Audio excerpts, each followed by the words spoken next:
جب اس کی شاخیں توڑنے لگا تو آلو کا پیر فریاد کرتے ہوئے بولا، بھائی مجھے تکلیف نہ پہنچاؤ، میں تو خود بہت پریشان ہوں کہ میرا پھل اتنا کوڑا کیوں ہوتا ہے۔ جب تم اپنے مقصد میں کامیاب ہو جاؤ پھر کسی سے یہ ضرور پوچھنا کہ میرا پھل کوڑا کیوں ہوتا ہے۔ اس آدمی نے پیڑ سے بھی وعدہ کر لیا۔ اب وہ جنگل کے بیچوں بیچ پہنچ چکا تھا۔ وہ بہت اندھیری جگہ تھی، وہاں پر کسی بھی انسان کے رہنے کا کوئی اندازہ ہی نہیں تھا۔ کوئی انسان بھول سے بھی اگر وہاں قدم رکھ دیتا تو کوئی نہ کوئی درندہ اسے کھا جاتا، اسے اپنا نوالا بنا لیتا۔ لیکن اس آدمی کو درختوں کے بیچ میں گھاس پھوس کی ایک جھونپڑی نظر آئی۔ حیرت کی بات یہاں تھی کہ وہاں پر کوئی انسان ہو سکتا تھا۔ وہاں وہ تھک چکا تھا اور بہادری بھی تھا کہ اگر کوئی درندہ جانور اس کے پاس آتا تو وہ اس کا مقابلہ کر سکتا تھا۔ اس جھونپڑی میں داخل ہو جاتا ہوں، تھوڑی دیر سو جاتا ہوں، پھر آگے سفر شروع کروں گا۔ جب وہ جھونپڑی کے اندر داخل ہوا اس نے دیکھا کہ وہاں پر ایک بہت برا فقیر گہری نیند میں سو رہا ہے، اس انداز میں کہ اللہ تعالیٰ کا ذکر بھی کر رہا ہے اور سو رہا بھی ہے۔ نہ جانے وہاں کس دنیا میں تھا وہ آدمی۔ غریب آدمی نے فقیر کو ہلانے اور جگانے کی کوشش کی لیکن وہ اتنی گہری نیند میں تھا کہ اس کے ہلانے کے باوجود بھی وہ نہیں اٹھا۔ اس نے سوچا ان کی نیند خراب نہیں کروں گا، میں قریب ہی آرام کر لیتا ہوں، جب یہاں اٹھیں گے تو میں ان کو بتا دوں گا کہ میں یہاں پر کیوں آیا ہوں۔ کم سے کم ان کا نقصان پہنچانے تو نہیں آیا۔ وہ قریب جا کر لیٹ گیا لیکن ابھی لیٹتے ہوئے اتنی دیر نہیں ہوئی تھی کہ اس کی جھونپڑی کے باہر عجیب سی آواز محسوس ہوئی۔ ایسا لگ رہا تھا کوئی زمین پر رینگ کر چل رہا ہے۔ وہ جنگل میں رہنے والا ایک بہت بڑا خونی اعضا تھا، یعنی وہ بہت بڑا سانپ تھا۔ اب وہاں آدمی باہر کی طرف جا ہی رہا تھا کہ اس کا سر کسی چیز سے ٹکرایا۔ وہ ایک بہت بڑی سونے کی تلوار تھی۔ اس نے اس تلوار کو اٹھایا اور باہر آ کر اس سانپ کا مقابلہ کرنے کے لیے تیار ہو گیا۔ اس سے پہلے کہ اس پر حملہ کرتا اس نے اس پر حملہ کر دیا اور تلوار سے اس کے ٹکڑے ٹکڑے کر دیے۔ اس کو مار کر فتح یابی کے ساتھ جھونپڑی کے اندر واپس آیا تو دیکھا فقیر جو ابھی کچھ دیر پہلے سو رہا تھا اب وہ جاگ گیا ہے۔ فقیر نے اس کے آنے کا مقصد پوچھا، بیٹا تم کون ہو، کہاں سے آئے ہو؟ اس نے کہا، آپ کی جھونپڑی میں کچھ دیر آرام کرنے کے لیے آیا تھا مگر میری وجہ سے آپ کی نیند میں خلل پیدا ہوئی ہو تو میں معذرت چاہتا ہوں۔ آپ کی اجازت کے بغیر میں آپ کی جھونپڑی میں آ گیا تھا، اب میں چلتا ہوں۔ اس فقیر نے کہا، بیٹا تمہاری وجہ سے نیند خراب نہیں ہوئی بلکہ تمہاری وجہ سے ہم گہری نیند سے جاگے ہیں۔ اس کا راز یہ ہے کہ ہم 12 سال تک سوتے رہتے ہیں اور 12 سال تک جاگتے رہتے ہیں۔ تم نے آج وہ کارنامہ انجام دے دیا ہے جسے کوئی بھی انسان آج تک نہیں کر سکا۔ تم نے ہماری تلوار سے سانپ کو مار دیا جس نے آج تک نہ جانے کتنے آدمی زندہ نگل لیے۔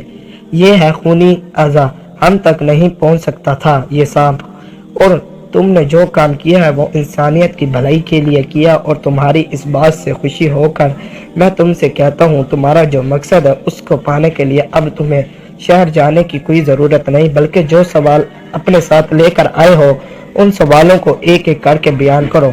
اس غریب آدمی نے کہا، میں تو راستے سے گزر رہا تھا، راستے میں بادشاہ کے محل کے پاس مجھے ایک عجیب نظارہ دیکھنے کو ملا کہ بادشاہ کا محل تعمیر ہو رہا ہے لیکن اس کا ایک حصہ بار بار گر جاتا ہے۔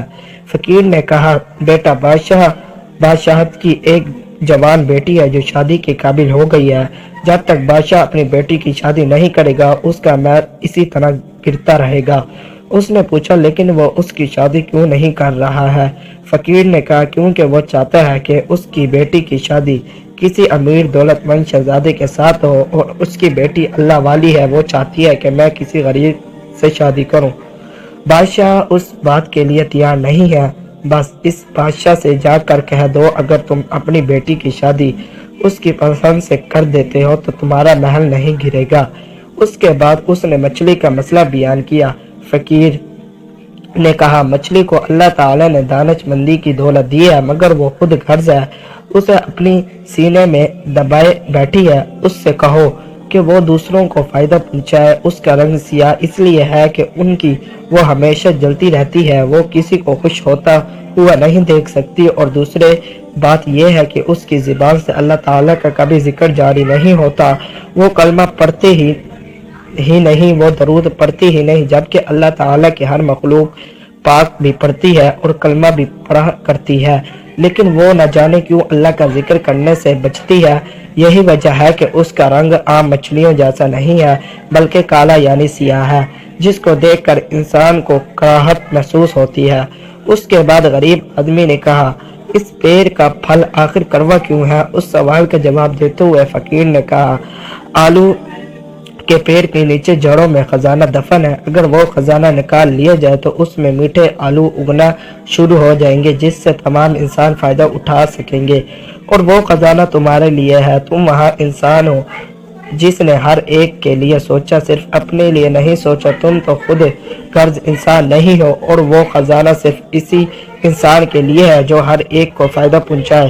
تم نے ہر ایک کا مسئلہ سنا اور ان سے وعدہ بھی کیا کہ میں آپ کے ہر مسئلے کو حل کرنے کے لیے آپ کی ضرور مدد کروں گا۔ اللہ تعالیٰ تم سے خوش ہے اور اسی وجہ سے تمہاری غربت کو ختم کرنے کے لیے وہ خزانہ اس پیڑ کے نیچے دفن ہے۔ اب تم وہاں جاؤ اور اس خزانے کو باہر نکال لو۔ وہاں غریب آدمی وہاں سے روانہ ہوا، سب سے پہلے آلو کے پیڑ کے پاس پہنچا، اس سے بتایا کہ اس کا پھل کڑوا کیوں ہے۔ پیڑ نے اس سے کہا، اللہ کے لیے جتنا جلدی ہو سکے اس خزانے کو کھود کر باہر نکال لو، اسے تمہارے لیے ہی رکھا گیا ہے، تم اسے لے جاؤ۔ اس نے خزانے کو باہر نکالا لیکن دل میں لالچ نہیں آیا۔ پھر وہ اس مچھلی کے پاس گیا اور اسے بتایا کہ وہ ہر وقت اندرونی طور پر کیوں جلتی رہتی ہے۔ دراصل اس کے دل میں کسی کے لیے ہمدردی نہیں ہے اور وہ اللہ تعالیٰ کا ذکر نہیں کرتی۔ ہر وقت اللہ تعالیٰ کی حمد و ثنا بیان کرتی رہو، ہر ایک کو فائدہ دو، انشاءاللہ تم ایسی ہو جاؤ گی کہ ہر کوئی تمہیں دیکھ کر رس کرے گا۔ اس نے اس کا شکر ادا کیا۔ آخر میں وہ بادشاہ کے پاس پہنچا۔ بادشاہ نے اس سے پا کر خوشی کا اظہار کیا اور کہنے لگتا ہے، تم اپنے مقصد میں کامیاب ہو گئے ہو، ہمیں بتاؤ کہ ہمارا سوال کا جواب کیا ہے۔ وہ کہنے لگا، بے شک مجھے آپ کا سوال کا جواب مل چکا ہے۔ ایک فقیر اللہ والے نے مجھے آپ کے مسئلے کا حل بتا دیا ہے۔ بادشاہ نے کہا، جلدی بتاؤ، ہم فوراً اپنے مسئلے کو حل کرنا چاہتے ہیں۔ اس شخص نے کہا، آپ اپنی بیٹی کی شادی نہیں کر رہے ہیں۔ بادشاہ نے کہا، تمہیں یہ بات کیسے معلوم ہے؟ اس آدمی نے کہا، بس اللہ والے نے مجھے یہ بات بتائی ہے۔ بادشاہ نے کہا، کیونکہ جہاں وہ شادی کرنا چاہتی ہے ہم وہاں اس کی شادی نہیں کرنا چاہتے، لیکن مجھے ایسا لگتا ہے کہ تمہاری بات کو سن کر مجھے اپنے مسئلے کا حل مل گیا ہے۔ میں نے تمہیں دیکھا ہے کہ تم جب یہاں آئے تو ہم نے وہ چیز دیکھی جو آج تک کسی شخص نے نہیں دیکھی تھی۔ نہ جانے کتنی سلطنت کے شہزادے یہاں آئے ہیں اور ہماری بیٹی سے شادی کی خواہش مند ہوتے ہیں، لیکن ان کو یہ راز نہیں پتہ چل سکا کہ ہمارا محل آخرکار کیوں گر جاتا ہے۔ تم عقل مند انسان ہو، اس وجہ سے میں سوچتا ہوں کہ اپنی بیٹی کی شادی میں تم سے کروا دوں۔ اس کے بعد بادشاہ نے اسے اپنی بیٹی کی شادی کر دی۔ سبحان اللہ۔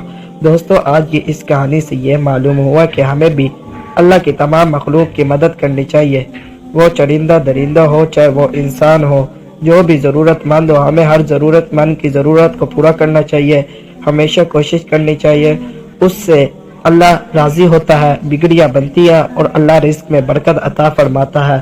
اللہ رب العزت کی بارگاہ میں دعا ہے کہ میرا کریم ہم سب کو ایسی نصیحت آموز کہانیوں سے سبق حاصل کرنے کی توفیق عطا فرمائے، آمین۔ دوستو، آج کی کہانی میں بس اتنا ہی۔ انشاءاللہ ایک نئی کہانی کے ساتھ بہت جلد پھر آپ کی خدمت میں حاضر ہوں گے، تب تک کے لیے اجازت دے، اللہ حافظ۔ اللہ آپ سب کو حفظ و امان میں رکھے۔ اگر آپ ہمارے چینل پہ نئے ہیں تو چینل کو ضرور سبسکرائب کریں، ویڈیو اچھی لگی ہو تو بیل آئکن کے بٹن کو بھی پریس کر دیں تاکہ ہماری آنے والی ہر نیو ویڈیو کو نوٹیفیکیشن آپ تک جلد پہنچ سکے۔ اللہ حافظ۔